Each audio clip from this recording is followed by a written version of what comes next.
নমস্কার, আমি দেবজ্যোতি। আমার সাত সকালের পর্বে আপনাদের সকলকে স্বাগত জানাই। ওয়াকফ বিল সংসদে যে সংশোধনী এসেছিল, সংখ্যাধিক্যের কারণে ভারতীয় জনতা পার্টি পাস করিয়েছিলেন রাজ্যসভা এবং লোকসভায়। সেটিকে আদালতে চ্যালেঞ্জ করেছেন তৃণমূল কংগ্রেস, আরশাদুদ্দিন ওয়েসি, কংগ্রেস সহ একাধিক রাজনৈতিক দল। তা নিয়েই দেশের রাজনীতির পাশাপাশি পশ্চিমবঙ্গের রাজনীতিও উত্তাল।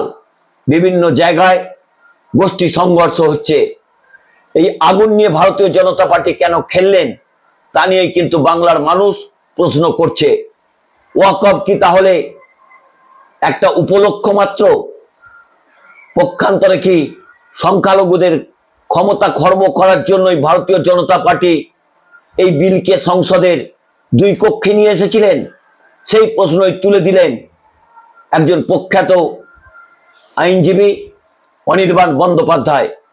তার সেই আগুন ঝরানো বক্তব্যটা আপনারা শুনুন। এরকম ইনিয়ে বিনিয়ে নয়, সোজাসুজি সরাসরি বলছি, ওয়াকফ আইন একটি উপলক্ষ মাত্র, আসল নিশানা সংখ্যালঘুরা। কারণ আরএসএস বিজেপির মতাদর্শের মধ্যে পড়ে সংখ্যালঘু মুসলমান হন বা খ্রিস্টান হন, তাদেরকে সরাসরি নিশানা করতে হবে।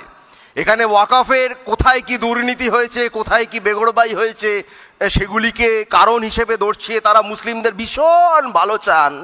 এইটা বোধ করি পাগল শব্দটা ব্যবহার করব না, যারা মানসিকভাবে যথেষ্ট সুস্থ নন তারাও কেউ বিশ্বাস করবেন না।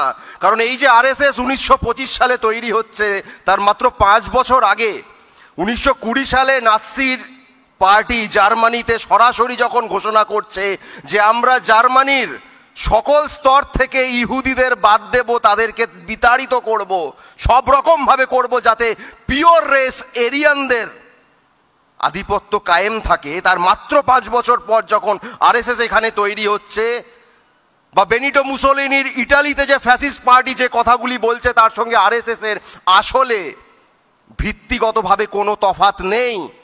আরএসএস তাদের বিভিন্ন লেখাপত্রে একাধিকবার আমরা দেখেছি কিভাবে তারা নাৎসি জার্মানি হোক বা ইটালির ফ্যাসিস্ট পার্টি হোক, তাদের প্রশংসা করছেন, যেভাবে এই সুপিরিয়ার রেস ইনফিরিয়ার রেসের তত্ত্বকে তারা ভারতের প্রেক্ষিতে তাদের মতো করে বলছেন। আপনি বলতে পারেন তার সঙ্গে আজকে ভারতবর্ষের কি মিল? আসলে একাধিক মিল রয়েছে, সময় যেহেতু সংক্ষিপ্ত সবটা বলা সম্ভব নয়। কিন্তু জার্মানিতে যেভাবে নুরেমবার্গ রেশিয়াল ল তৈরি হয়েছিল, একইভাবে আমাদের এখানে এনআরসি সিএ এর আওয়াজ আমরা শুনেছি। ধন্যবাদ ভারতবর্ষে সেই বিভিন্ন গোষ্ঠীর মানুষদের, যাদের প্রতিবাদে এনআরসির কথা অমিত শাহ বলার পরেও তিনি এখন আর মুখে আনেন না, কিন্তু সিএ এটা তারা করেছেন। ওয়াকফ আইনটা সেই একই নিয়ম মেনে যে সংখ্যালঘুদের সম্পত্তিকে নিশানা করতে হবে, আজকে তারা মুসলমানদের নিশানা করছেন। তাদের নিশানা করে তাদের এন্টায়ার এজেন্ডা সার্ভ করা হয়ে গেলে, গোটা কাজটা কমপ্লিট হয়ে গেলে, অর্থাৎ ফাইনাল সলিউশন যদি কোনোভাবে হয়ে যায়, যেটা জার্মানিতে হয়েছিল, তারপরে দে আর কামিং ফর ইউ। কারণ তারা মনে করে না যে শুধুমাত্র মুসলমানদের বাদ দিয়ে যথেষ্ট। আপনারা দেখেছেন দিল্লিতে কিভাবে এই যে আমরা হিন্দু বাঙালিরা যারা মনে করছেন, যারা দিল্লিতে বিজেপিকে ভোট দিয়েছেন চিত্তরঞ্জন পার্কে, তারা যেখানে মাছ বাজার, মাছের বাজার করেন, সেখানে গিয়ে শুরু করে দিয়েছে যে মাছ বাজারের পাশে মন্দির কেন, বা বলা ভালো মন্দিরের পাশে মাছ বাজার কেন, অথচ ওই মন্দিরটা সেখানকার মাছের ব্যবসায়ীরাই বানিয়েছিলেন। আমরা ওদের কাছে সাই হিন্দু নই। দেবজিৎদা যতই গলা ফাটাক, ও খুব ভালো করে জানে, বা হয়তো জানে না এখনো, যে মচ্ছিখোর বাঙালি ঠিক যথেষ্ট সাই হিন্দু নয়।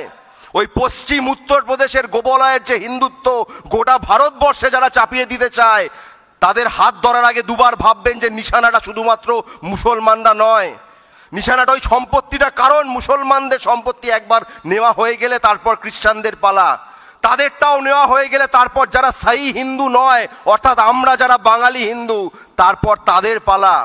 কথা হচ্ছিল ওয়াকফ আইনে, ওয়াকফ বোর্ডে অমুসলিমদের থাকার কথা।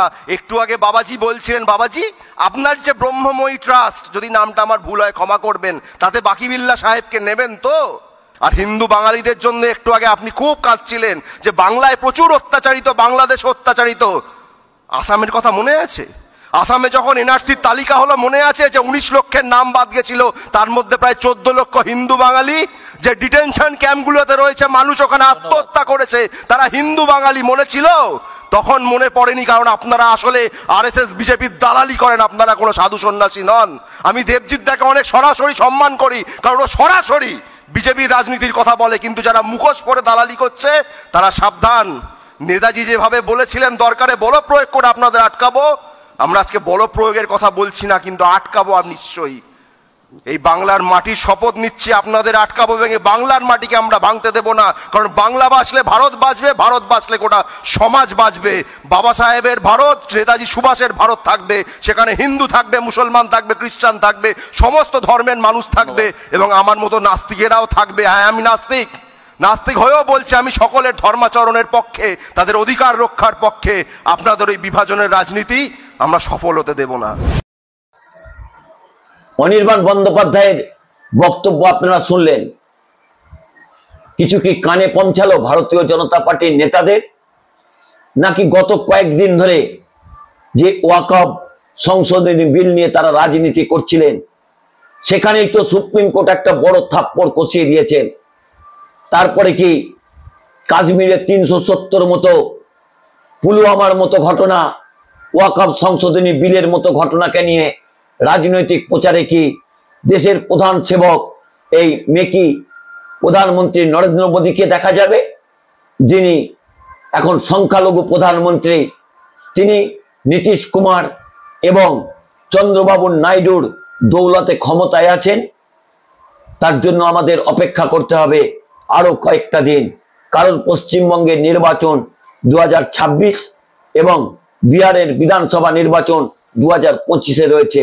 এখন দেখার সেই সময় প্রধানমন্ত্রী, দেশের সেবক, তিনি কি বলেন।